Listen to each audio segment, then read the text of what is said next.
Ladies and gentlemen, thank you so much for tuning in. I'm your host for the next hour. My name is Dane Sorenson, and you have entered Zero Doubt Zone, where we seek truth, we vet facts, and we're going to do it together.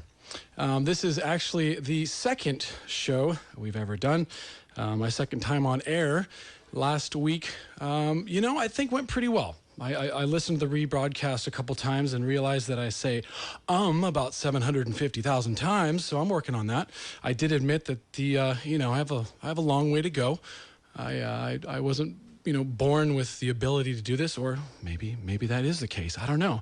I'm working on it though, so bear with me, folks. Let's see. Just to recap, last show was more of an introduction. I kind of gave a brief description of myself and how I came about coming to want to actually put myself out there on the air, ridicule and whatnot that could go with it. But, I felt I had to follow my passion. But we also touched a little bit on vaccines. Ooh, controversial. Vaccines. You're right. You're wrong. Wait, what? Who is? I don't know. But that's why we started going down that path. Talked a little bit about SB 277, which is the California state mandated, vaccination for children. And supposed to start in the 2016 school year, I believe next fall. And then I also had dipped a little bit into the National Childhood Vaccine Injury Act of 1986, which basically prevents people from suing the pharmaceutical manufacturers of the vaccines if you're injured or killed or maimed. I guess the taxpayers have to pay that.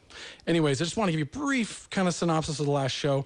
I got a lot to work on, but we're getting there, and I'm going to evolve, like I said last time, and the show's going to evolve, and we're going to really get into how Zero Doubt Zone works, and build on that, and hopefully engage fellow Americans of all walks of life and viewpoints to engage in debate and conversation, and maybe we can research things together from both sides and maybe come to some conclusions that either side didn't know about. But in this show, starting in the first segment, we're going to touch a little bit, go back to vaccines a little bit. I didn't really dip too far into it. I was a little overwhelmed starting out with the first show and whatnot, but we're going to talk about the legality of it, of SB 277, touch on it a little bit. We are going to take some calls, wide open phones in probably about 10 minutes or so. 831-479-1080 is the number. And then we'll also, in the second segment, get into fluoride. I kind of thought fluoride, goes along with vaccines a bit when I believe the statistic is 60% of America has fluoridated water. I thought it might be kind of important to people, look into it, maybe question it a little bit and understand, hey, there's stuff in the water that you might want to think about. There's benefits and there might be some side effects. But, if you listen to certain aspects of mainstream news, there's no such thing as side effects. It's all just good for you. It's good to have nice, strong enamel, right? Let's not look at the potential side effects of it. If you talk about it, then you're a kook or a conspiracy theorist, even though there's scientists. And I've already gotten too far. We have a special guest tonight, folks. My first guest ever. And I had, she's smiling at me right now. This is great. This is radio, which is amazing because, you know what? We can pretty much say anything as long as we don't curse. I don't want to violate any FCC regulations, right? Because I can't afford to pay the fine. But hey, we have my beautiful wife in studio. Megan, would you like to say hi? Hi there. It is actually our 10-year anniversary, and I thought, how appropriate would it be for the fact that I booked this a month ago and didn't look at the calendar and realize that our 10-year anniversary was actually on the second show. Whoop, whoop. Yes, all right. See, you're a natural. I love it. This is great. We had talked a little bit about it before, and she's like, dude, I'm not going on. But I have to ask you straight up, how did you, honestly, it's just you and me right now. Literally, there could be 5 people listening. I mean, that's a really good possibility, actually. There's like 5 people listening. Or there's 10,000 people listening. Or when we actually get the YouTube channel, there could be millions. But don't even consider. I just said that. Sorry, I shouldn't have put that in her head. I'm just kidding. How did you feel? How did you feel when I came to you a couple weeks back and said, babe, the second show's on our 10-year anniversary? What did, really, honestly, What did you think? Honestly, I'm on this journey with you. I'm proud of you. I think you're super brave for doing it, and I'm going to be there supporting you. So we had a nice dinner at Shadowbrook tonight. All right. You wined and dined me, and now we're here. I did. Thank you. Wow. Thank you for reading the script that I prepared for you. Oh, stop it. No, I didn't even really say what I'm going to ask. I just kind of said, I'm just going to ask honest questions, and I just want you to just lay it out there and just be totally honest. What else? How about, we've been together for 13 years, but married for 10, and we've had obviously our ups and downs and our roller coasters, and I guess that's kind of the same thing, right? What would your advice be to, say, newlyweds that just came out of their glow or their dream period of the amazingness of their wedding and their honeymoon? They come back into town. What's some advice that you would give a newlywed? Well, for me, I would say before you even consider marrying someone, make sure there's someone that makes you laugh, because every day of my life I am smiling and you're just a big old goof. Every day, though? I mean, seriously, every day? Yeah. I mean, some of the times I'm really annoyed with you, but then you make me laugh. See, this is what I'm talking about. That's the truth right there. That's good stuff. A happy marriage is someone that you can laugh with and be silly with, and it's not, look goes away, and wait, what? Okay. Your looks go away, mine? And okay. You have to be able to have fun, and you're spontaneous, and you have a ton of energy, and you have so much energy for our kids, and that's what I love about you. So find someone that you have common interests with and that you can laugh with and have fun. Wow. And that's why I love you, and I love you more today than I did 10 years ago. Oh, man, let me get emotional again. Oh, stop it. Megan, thank you. Thank you. That was very nice. Thanks, I don't want to get too gushy with everybody, but I think it's important that we make this stuff real and personal, not too personal, obviously, even though I kind of disclosed our financial mishaps back there, in 2007, 2008. But you kind of have to see where people are coming from. But I really do appreciate that, babe. And like I said, we have, just like any relationship, our ups and downs. But you have, you understand where I'm coming from, and you accept me for who I am, just like I accept you for who you are. And obviously we're all works in progress, right? We all have to work on stuff on each other and understand and learn from this mistake and that mistake and learn from each other. So it's hard, I know, to find a partner that builds you up and encourages you to do things that you're passionate about. And maybe it fails and maybe it doesn't, but maybe it's amazing or maybe it's not. But it's important that you have a partner that you actually share that with. Well, okay, I'm not gonna I'm gonna keep composure. I'm not gonna cry this time, folks. Okay, how about this? We have a daughter. You're taking a picture of me. This is brilliant. We have a daughter that I had from a previous marriage. And Goose. What's that? I just was saying hi to her. Oh, she said hi, Goose. And we also have 2 boys. And so my question to you is, because I'm off working, I'm Mr. Blue Collar. That's what I do. Forget about it. But how do you do it all? Because when I come home, it's like, it's chaotic because the boys have tons of energy and they're crawling and jumping and doing all this stuff. But how do you keep it all in check? Obviously you're stressed out sometimes, but I'm stressed out. I learn how to multitask. I have help from my mom that comes over and helps me. I run up and down the stairs about 20 times, holding Jackson, going up and down the stairs. That's a good workout. He helps me fold the laundry. I have 2 boys that help. So to speak, they think they're helping. Well, they're being entertained. Right. I got you.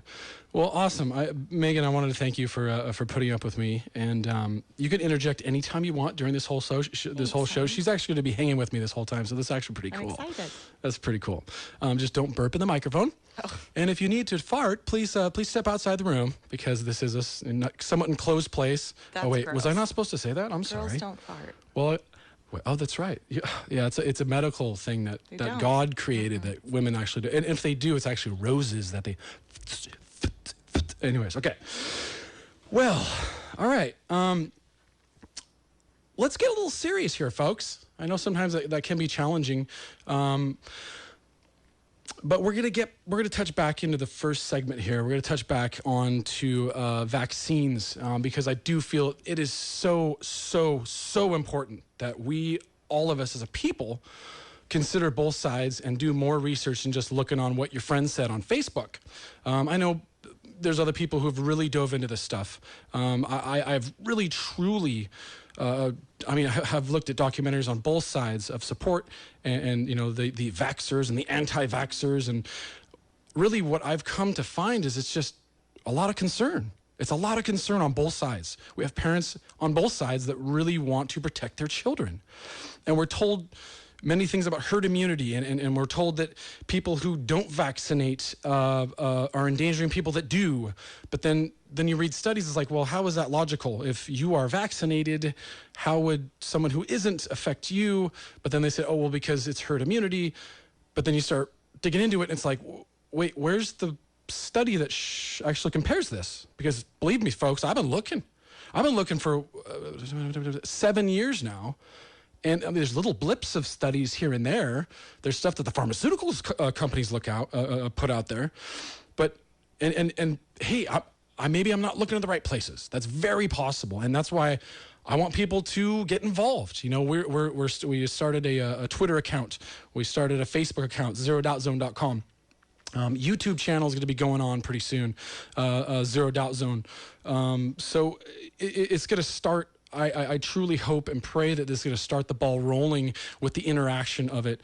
You know, open debate and maybe there's studies that haven't come forth that were done privately that weren't, you know, commingled with CDC and I don't know, Pfizer and Merck. Maybe it's private stuff that I just haven't found yet. I don't know. I mean, that's why we're putting it out here. And you know, at 8:30 at night in Santa Cruz, how many people are listening? I hope a lot.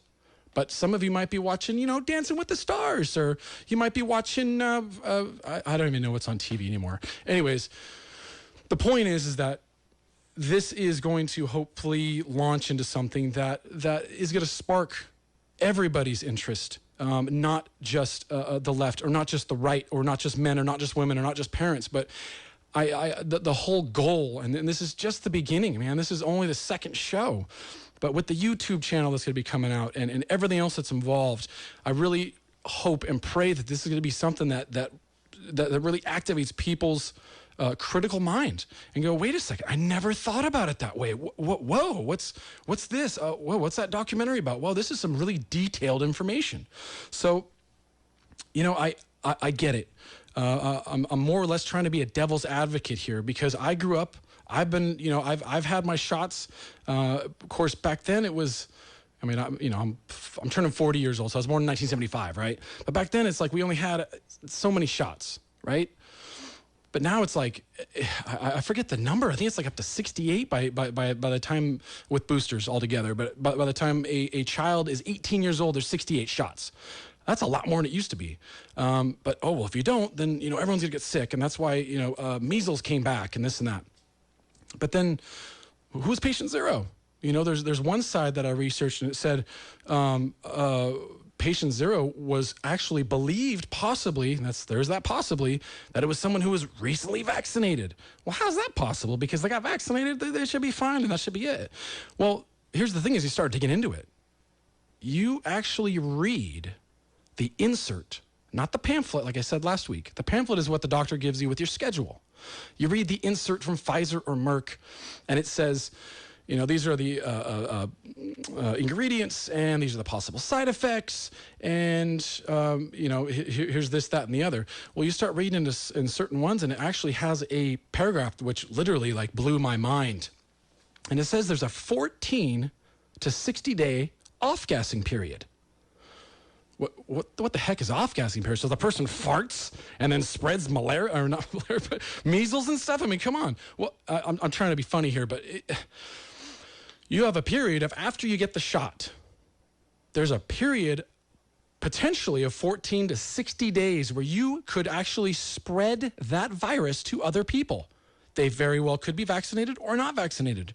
And in the insert, it actually says, may or may not protect you and may or may not give you what you're trying to protect yourself against. So when you hear a news article from measles breaks and it hits Disneyland, the world is on edge. Beware, you're all going to die of measles. No one's died of measles not in the United States for a long time, right? It's not fun and very unfortunate. I'm sure there's people who have in the world, but overall, I already hear it. That's because people are vaccinated, you idiot. Fair enough, folks, but trying to get both sides here, right? Off-gassing. Did you know that? Did you know that? Did you read the insert, folks? So are we just going to go along every day and walk in and be like, sure, I'm not even going to ask what's in it. Just shoot me up. Oh, my kid's fine too. Shoot him up. We're going to get into I'm just going to touch a little bit on the ingredients here coming up. But first, I wanted to get just a touch on the legality of it. There's an article from the Sacramento Bee from about a week or two ago, and it came out.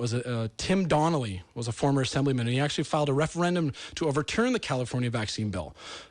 He actually believes in the right to choose and that the government shouldn't mandate it, right? And I guess there's a period of 90 days from when that went in, that proponents actually have to collect 365,880 signatures in order for it to basically pause it. What it does, it actually puts it on the during the election to the 2016.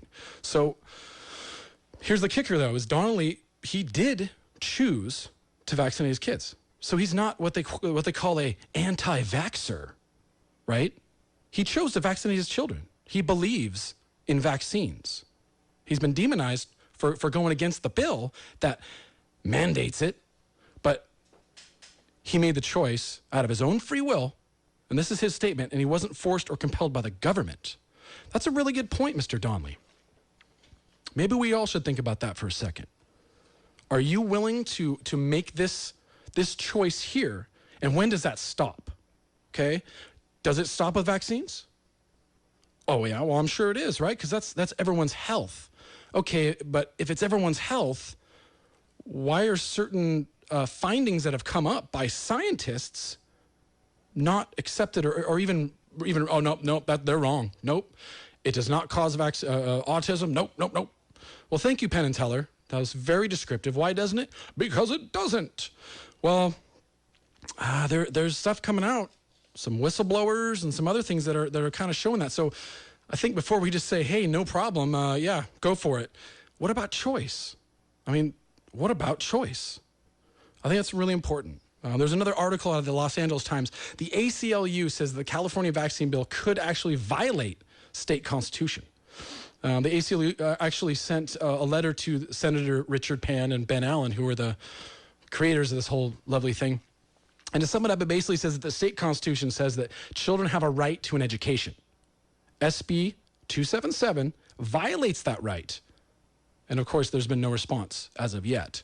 But let's put our pride aside for a sec. Let's put our pride aside just for a sec and think about it. Think about the choice. It is a choice, or it was. Do you believe in that choice? I mean, do you think we should have a choice? Or do you think the government should mandate that choice, or take away that choice and just mandate it? And I guess the other question is, where does that end? Does it end with vaccines? Or does it something else? Funny story is that there's another bill coming up they're trying to mandate it for adults too. Here's something else, folks, I just thought of. Is that, I hear other people saying, well, you're compromising everyone else by not getting vaccinated. Well, here, if you read the insert, let's go back to the insert that Merck gives out, right? It says, and this is admitted by Merck and Pfizer and all the manufacturers of these lovely vaccines, and it says that it's generally about a 10-year expectancy of protection. Whoa, 10 years? Hey, that's pretty good. I thought the immune system builds up and you're good for life. But vaccines, I guess, are for 10 years. They have to say that. Maybe it's longer, but this and that and the other, so for 10 years. So if you haven't had your vaccinations in 10 years, wouldn't that also mean that you, who haven't been vaccinated, who's saying that you anti-vaxxers are blah, blah, blah, blah, blah, wouldn't that actually put you in a non-vaccinated state? Things that make you go, Kind of makes you think a little bit, doesn't it? Makes me think a little bit. So the bill would not allow unvaccinated children to enroll, or I should say the bill would allow unvaccinated children to enroll in private homeschooling, but it would actually have to serve multiple families and not just one. It would allow, this is the out for the people who don't want to vaccinate their children. It allows them to participate in independent school as long as it's overseen by the actual school district. My question is, what about if both parents work and you can't homeschool? That's pretty serious, isn't it? If both parents work and can't afford to pay someone to stay with your child and teach them, I mean, there's logistics there. Maybe they can't find other people who homeschool. Maybe they can't, you know what I mean? Like this is putting people in a really sticky spot. So I'm hearing through the grapevine that there's things where, there's people starting lawsuits and there's people getting real serious about this stuff because like, wait a second. What's going on here? We can't afford this. We both work. So some things to think about. The phones are wide open, folks, 831-479-1080. And here's something else here. I started looking out at who supports, who doesn't support. There are some people who don't support it, obviously. It's California's against SB 277, and that's California's for vaccine choice at calavaxchoice.com. That's CALIVAX choice.com.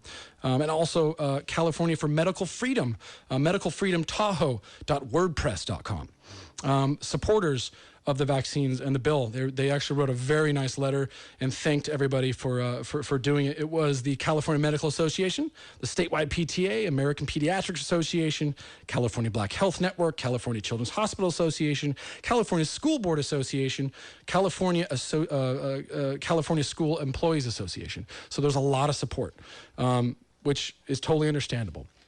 Hey, we got a call here. I'm not sure where it's from, but let's have some fun. Let me remember how to work the board here. We got call one. Bear with me, folks. I'm still working on it here. Hey, you're on the air. Welcome to Zero Doubt Zone. I'm Dane. How can I be of service? Hi, Dane. Nice to meet you. I'm Amber. Amber, thank you for calling. Amber, what's on your mind? Yeah. Well, first off, I just want to thank you for doing what you're doing. I really appreciate it. Wow, and, thank you. Also, happy anniversary to you and your wife. Thank you. Megan, that was to you. Thank you. I actually just wanted to call in because I think you touched on something that I feel personally is the real issue here when it comes to SB 277. What's that? And it just comes down to freedom. I've got caught in a lot of debates regarding this. And, first off, I just want to say that I'm not anti-vaccines. 3/4 of my family has been vaccinated, and the one who hasn't has autoimmune issues. But the bigger issue for me is freedom, and the freedom to choose, even if we make a bad choice. The argument that I must vaccinate my kids for the good of the community, it's not only scientifically questionable. I feel like it's an unethical precept. I mean. It's an argument that dictators and totalitarians have used forever. Right. I see. You must work tirelessly for the good of the collective. You must give up your money and your property for the good of the collective. Kind of socialist or almost Hitlerian, if you will. Yeah, exactly. And, and now it's you must allow us to inject your children with what we deem is good for the collective, And I just feel like if Americans don't stand up against that, then we're slowly we're losing the battle because we're losing our freedom. Right. And, and we've lost ownership of ourselves and our bodies. Wow. And that's just, to me, that's really scary. So I just wanted Amber, to say really that well I'm put. glad you touched up on that. So Thank you, Amber. I appreciate that. Wow, I mean, you really did bring up a lot of really good points there. I didn't even present that part of the overreach of government. I mean, yeah, the government's taken away and taken our choice, but it's where does it end, right? Where does it end? Well, exactly. What's next? I feel like incrementally, when they start to take these freedoms away from us, where is it headed? And and I was really glad that you brought that up, because I think that that's like so important, to think about the long term, not just right now and the kids getting vaccinated for school, but where is this going? So, right. And anyway. And also how is it that it's has the science been proven? I mean, in your mind, do you have doubts? I mean, has science proven it to you? I mean, do you listen to news segments where it's like it's absolutely certain? I mean, you're certain on that, or is it something that you question as well and say, hey, I mean, is it more of just a choice thing, or is it a science thing as well? I think it's a science thing as well. I mean, I can definitely see how vaccines could be good. It's just that I don't feel like they're clean. And so that causes me to be worried about it. But at the end of the day, I feel like science is unending, and I don't feel like we're at a place right now where we know for sure that it's not causing problems. I believe that it is. How do you turn your head away from these mothers who, can sit there and tell you that my kid was fine before they went in for their 2-year, booster shots? Right. I mean, how do you turn away from someone saying that? Right. So I just feel like the science is not, people who just say, oh, well, the science is there. It's like, well, actually, it can't be, because there's all of these injuries. Like, how do you say that? Well, I mean, there's going to be percentages. What do they call that? Collateral damage is for the good of the order, right? It's the good of the order. Well, yeah. I mean, I'll interject some of my own concerns too. Is like it's what about the long-term effect of this stuff? I mean, I read an article not too long ago saying that they only understand 30% of our immune system. So wait. Okay, let's give them the benefit of the doubt. Let's say they only understand let's say they understand 50% of our immune system. That means the other 50% is unknown. That's a big chunk of unknown there, folks. That's huge, But, it is. I see it in history, and they're like, well, this vaccine came in at this time and everything dropped. But then if you look at the whole chart, which you see these charts where it just, it starts in 1947. Well, there's a chart that actually goes all the way back to like 1890, where there's scientists saying, well, if you do the math on it, it's a mathematical certainty it was going away anyways. It's like, what? Oh, I didn't. Right. Are you sure? And then you start looking at the numbers going, holy crap. Is this, whoa. Okay. We need to get Snopes on that. Yeah, exactly. But Amber, hey, thank you so much for calling. It's important to hear other people's views and whether they agree or not. Something else that just came into mind is one of the arguments too with that. Amber, I'll let you go, but thank you so much for calling. Something else came to mind is with those charts that they showed is they have. This vaccine came in at this time and it just went away. Well, like I said, if you actually look at the entire chart, go all the way back to 1890 or right about when they started actually actually following this stuff, there were certain periods of time where sanitation came in and hygiene and refrigeration and all these other things and the close proximity of the sanitary, how people lived at those times too. So all of these certain things came into play as well, and all that's ignored. So you see these studies, oh, nope, it was the vaccines, yet they're showing, well, that could have helped, but it's looking like the mathematical certainty was contradicting that a bit. That was very interesting information. Here's a question I brought up last week was, what about all you people out there who don't eat GMO? You will not put a single genetically modified anything in your body, and I don't blame you, okay? You don't want preservatives. You don't want emulsifiers. You don't want that stuff that they used to put in the bread, at Subway that used to go into yoga mats, right? Oh, by the way, what's his name? What's his name again? The guy who just got... Jared. Whoa, man, what is wrong with people? Seriously, man, what the heck is wrong with people? You get rich, you get famous. What? Go down that path, man. Wow. We're going to pray for you, brother. Wow. Anyways, back on target. Why can't we have that debate as well? If the state of California is going to mandate that we inject our kids with all these lovely vaccines, why are they not clean? I'm actually getting pissed off right now, because think about it. You won't eat GMO, but you're going to inject GMO inside your body. That makes perfect sense, doesn't it? So with that said, I did a little research on the ingredients of your vaccines. How about some formaldehyde? Bovine serum. That's whole blood, by the way. Vaccines are often grown in chicken eggs. Well, there's viruses that chickens have. Oh, but that leads me into the retroviruses. So you grab a laptop, grab your smartphone, grab something that gets you on the internet and type in retroviruses associated with vaccines. You probably won't sleep tonight, folks. Trying to make you think here. Aluminum. Wait, you mean like tin cans? Oh, but in such small amounts. But your body doesn't know what to do with it because it's aluminum. Mouse brains. Wait, what? Yeah, I'm reading this right now, but mouse brains. Okay, all right. I actually got this from a list of ingredients. I'm just saying. Vero cells. This was African green monkey cells. I believe that was back in the 60s or 70s. They use that kind of stuff. And for all you vegans, beef extract. Huh. Did you know you're not vegan anymore because you're getting vaccines, folks? It's just you might as well go back to eating beef. Well, preferably if it's, treated with ammonia, which is what you get from all the fast food companies. Yummy, yummy. What else here? Human... I apologize if I don't say this correctly, but human diploid cells, which is actually derived from a aborted fetal tissue in 1960s. Okay. I'm just going to touch on a couple because I do want to get into fluoride. Wow, this has gone by really fast. It's like we're in a time warp. What do you think, Megan? You're doing great. I love it. I'm entertained.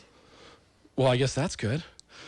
We got to be entertained. Give me more. If it's not entertaining, folks, what is it? It's not even worth watching or listening. We're just having fun here.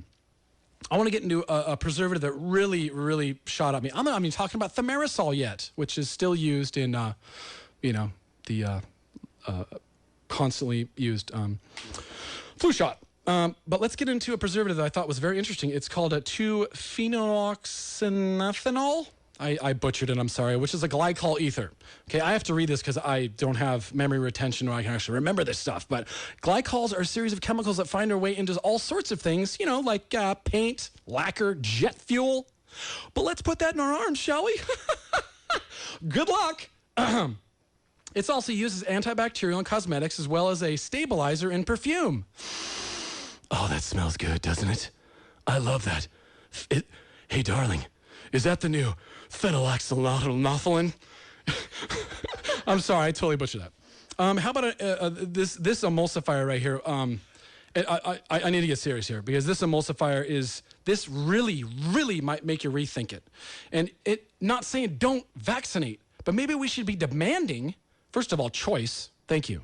But if you are going to vaccinate, why don't we get clean ones like the rich people get? I don't know. How about polysorbate 80? Let's just talk about polysorbate 80, shall we? But it's also known as tween 80. It's a synthetic compound. I'm sorry, what was that? It's a synthetic compound. Perfect. That means not from nature. It's created in a lab, and most of the time your body doesn't know what to do with stuff that's synthetic. Am I getting through? Maybe a little bit. Here's the material safety data sheet on polysorbate 80. Yes, for the person who said I didn't know what I was talking about, I took that to heart. I do enjoy, some constructive criticism. But here is the material safety data sheet in polysorbate 80. And I'm sure the argument's going to be, oh, it's just a little bit. It's just a little bit. Oh, it's so minuscule. But it's slightly flammable to flammable in presence of heat. It's slightly hazardous in case of skin contact, eye contact, ingestion, or inhalation. Yep. It may cause adverse reproductive effects based on animal test data. But unfortunately, there's no human data found. Also may cause cancer based on animal test data. And of course, there's no human data found. It may also affect genetic material, which means it's a mutagenic. It mutates or something like that. And look, I get it. Rats are pumped full of this stuff, full of it, right? And that's what we use a lot of our findings on, and they're pumped. I mean, more than most humans will ever see in their entire lifetime. But what does the body do with it? What is the long-term effects? Where's the study showing this, folks? I'm asking, seriously. I'm asking, where's the study that shows the long-term effects of polysorbate 80 in our children? We're not going to know for 20 or 30 years, but I don't know, cancer rates through the frickin' roof. I don't know, asthma and, diabetes. Did you know if you read your insert in some of the vaccines, it says you might possibly get cancer. You might get the disease. You might die. And you might get asthma. You might, a list of other things. Yes, percentages are small. But how is everything exploding? Exploding. All right. Phones are wide open. We got 831-479-1080. Whether you agree or disagree, it's totally fine. I'm going to bounce to the next segment, which is fluoride. We only have a good 15 minutes or so left, but if you want to call about fluoride, you want to call about vaccines, feel free. 831-479-1080. But let's take into fluoride. I kind of felt it went somewhat hand in hand because there's dental, the whole dental institution says, take it. I always grew up with it topically. I actually just went to the dentist. What was that? Was that just 2 days ago? 2 days ago. And I got topical fluoride. I did. And she asked me, what do you do? And I said, I work blah, blah, blah. And, I also have a radio show. Oh, really? What's the topic? Fluoride. And she was like, really cool. She totally is like, oh yeah, I totally get it. I'm like, hey, look, one of our friends actually had where the doctor, the dentist gave him fluoride pills. And she's like, what? No, we just topically. Like, no fluoride pills. Wait, you mean ingesting fluoride? I'm like, yep, ingesting fluoride. Well, I mean, they fluoridate the water, in most places. But all right. We got to give a little bit of history in here, and forgive me if I read. I know, you don't want to be monotone and read, but I'll try and do my best to not jack it up. But WebMD says fluoride is naturally occurring mineral, and it's used to remineralize the teeth to repair the enamel layer to prevent tooth decay. Tooth decay is very important. Healthy teeth, healthy gums, healthy life, right? Here's the history of fluoride. And it was back in 1909 where Dr. Frederick McKay actually went to Colorado Springs, and he found scores and scores of people who had these gnarly brown spotted teeth. It's like, what the heck? It looks like, he literally said it looked like chocolate on these people's teeth. And what he also found is that their teeth enamel was like extremely hard. He's like, well, I mean, their teeth look horrible, but they're like impervious. I mean, they're like bulletproof vests. They didn't have bulletproof vests back then, but you get where I'm going with that, right? Well, he had a guy come out from, I believe it was Europe, a Dr. Black, and they found with people, they called it the brown stain condition. And they found, and they actually, after studies and studies, they found it was because there was so much natural occurring fluoride. Obviously, they actually had fluorosis, so they had way too much fluoride. But what was the benefit? Their enamel was hard. Awesome. So he found the balance. He found the balance that if you raised and lowered it, I think it came out to 1 part per million.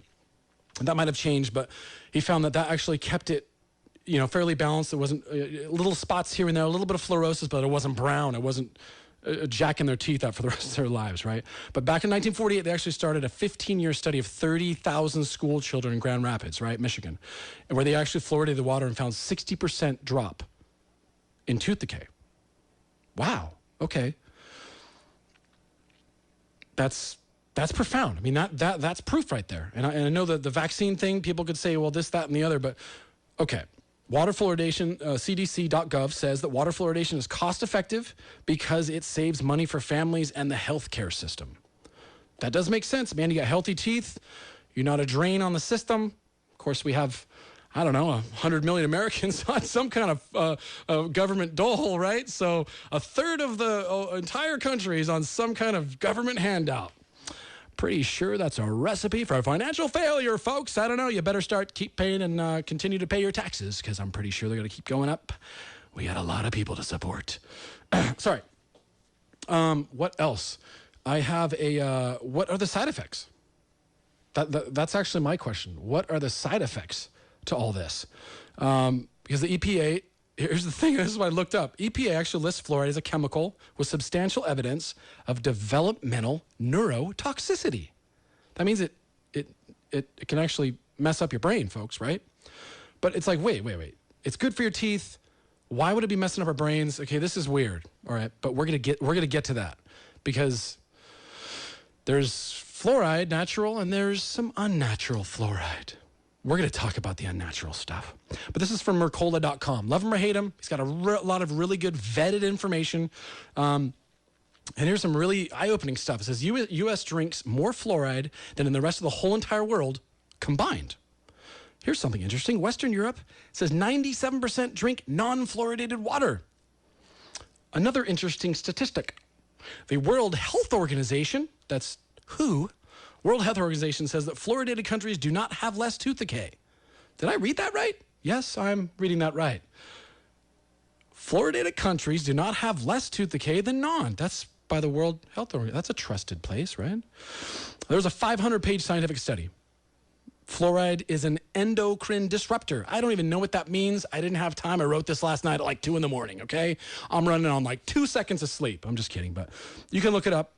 You got a laptop, you got a smartphone, put down the Us Weekly. Just type this in real quick. Endocrine disruptor, all right? Well, that can affect your bones, your brain, your thyroid gland, your pineal gland, which is what people call the third eye. That's also what gives you dreams. That can affect your pineal gland, and blood sugar levels. Interesting. There were 34 human studies done and 100 animal studies. Oh, we have another caller. Thank you. My wife just made me realize I'm so focused on what I'm doing, I didn't even realize. I'm sorry. Johnny, I apologize for you waiting online. You know what? Let's pick that up. I'd hate for you to wait any longer. Johnny in, where are you, sir? Davenport. Hey, Johnny, you're on the air on the Zero Doubt Zone. Thanks for calling. Hey, how you doing? Great show. Thank you, sir. Real quick, look up the etymology of the word government, and govern comes from the Latin gubernare, to steer like a boat, to control, and ment comes from Greek menses, mind. Government literally means mind control. Okay, if you look up on the periodic table, okay, you're talking about the fluoride they put in water. It's actually sodium fluoride. All right. Dang it, man! I was getting there. I'm just kidding. Keep going. And you just blew my whole show. On the periodic table, fluoride is, I believe, number 9, and sodium is number 11. 9/11, 9/11, 9/11, 9/11, 9/11, 9/11, 9/11. All right. All right, Johnny. I appreciate the call. Thank you for that, man. That was good. That was good. You have a good night. Thanks for calling, man. Every Thursday, 8 to 9, man. God bless.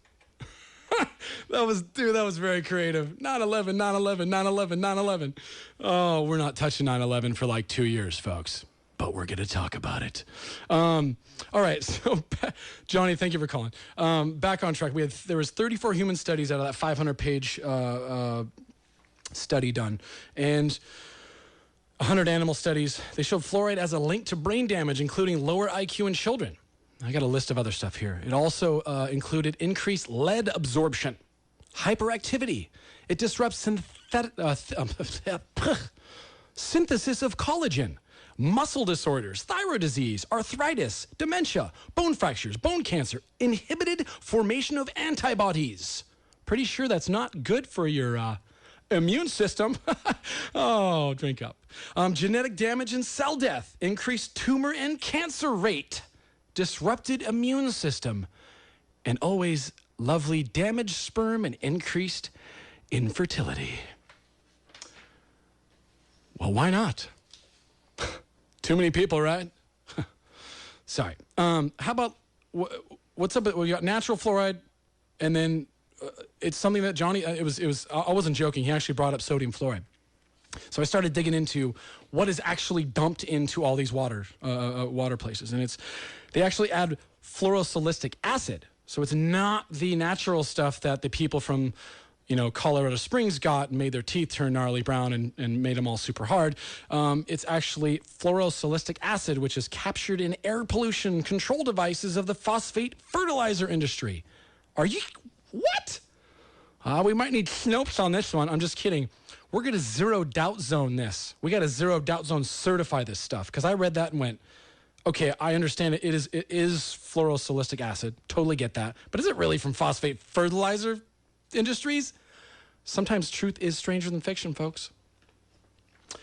All right, so here's something from the Fluoride Action Group, also known as, Fluoride Action, Fluoride Action stated that this captured fluoride acid is the most contaminated chemical added to public water supplies and may impose additional risks to those presented by natural fluorides. These risks include a possible cancer hazard from the acid's elevated arsenic content and a possible neurotoxic hazard from the acid's ability, under some conditions, to increase erosion of lead in old pipes. Drink up. Hey, so this was something very interesting. Back in 2012. So it was a 10-year battle, because I remember this. I remember thinking this when it was going down, that the state of California was taking on Watsonville. And I know that Martinelli's, who has world famous, love that stuff, sparkling apple cider. It's from Watsonville, folks. A world-renowned, amazing company uses water from Watsonville. Well, they were arguing, saying, hey, wait a second. You're going to fluoridate the water in Watsonville? They have to have these gnarly fluoride filters and all this other stuff. We're going to talk about fluoride filters as well. They last thing I heard, it was 2012 where it ended. KSPW 8 said that it did not pass. So I actually thought that Watsonville was fluoridated. But from what KSPW said back in 2008, it's not. So that's very interesting. Here's a couple of other interesting tidbits. We're almost out of time. Man, this went fast. Fluoride is added to 72% of the nation's water supplies. So hydrofluorosilicic acid is added to 72% of the nation's water supplies. It's affecting the drinking water of 62% of Americans. So my math is really bad. 315 million people, 62% drinking. Well, hopefully they're not drinking it. I mean, I don't know. I personally don't.